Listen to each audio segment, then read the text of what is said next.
কেমন হতো যদি জুলাই পরবর্তী বাংলাদেশটা হতো চাঁদাবাজি মুক্ত একটি দেশ, আর সেই চাঁদাবাজি মুক্ত নতুন বাংলাদেশ গড়তে আমরা প্রত্যেকেই হতাম পাহারাদার। এখন থেকে অন্যায়ের বিরুদ্ধে প্রতিবাদ হবে সহজ, নিরাপদ আর কার্যকর। এবার সেটা সম্ভব করবে ডিজিটাল পাহারাদার অ্যাপ। আসুন দেখে আসি অ্যাপটি কিভাবে কাজ করবে।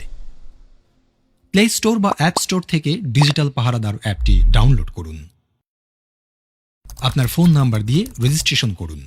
6 সংখ্যার গোপন পিনটি সেট করুন। কোন ধরনের অভিযোগ দিতে চান তা সিলেক্ট করুন। অভিযোগের প্রমাণ সংযুক্ত করার জন্য ছবি, ভিডিও, অডিও রেকর্ড করুন অথবা মেসেজ টাইপ করুন। অভিযোগটি পূর্বে রেকর্ড করা থাকলে ছবি, ভিডিও, অডিও আপলোড করুন। আমি উপরের শর্তাবলী পড়েছি, এই লেখাটিতে টিক মার্ক দিন, তারপর জমা দিন বাটনে ক্লিক করুন। অভিযোগের 24 ঘন্টার ভেতরে দ্রুততম সময়ে ব্যবস্থা গ্রহণ করা হবে। আপনার অভিযোগটির অগ্রগতি অ্যাপটির মাধ্যমে ট্র্যাক করতে পারবেন। অভিযোগটির সর্বশেষ তথ্য আপনাকে SMS এর মাধ্যমে জানানো হবে।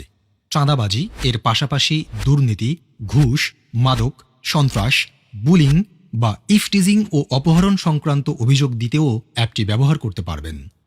অভিযোগকারীর নিরাপত্তা নিশ্চিত করার জন্য পরিচয় গোপন রাখা হবে। নিরাপদ বাংলাদেশ গড়ার লক্ষ্যে আমরা প্রত্যেকে এক একজন দায়িত্বশীল পাহারাদার। অন্যায় অপরাধের অভিশাপ দূর করার লক্ষ্যে আপনার এবারের ভোটটি হোক দাঁড়িপাল্লার পক্ষে। চলো একসাথে গড়ি নিরাপদ, চাঁদাবাজি মুক্ত নতুন বাংলাদেশ।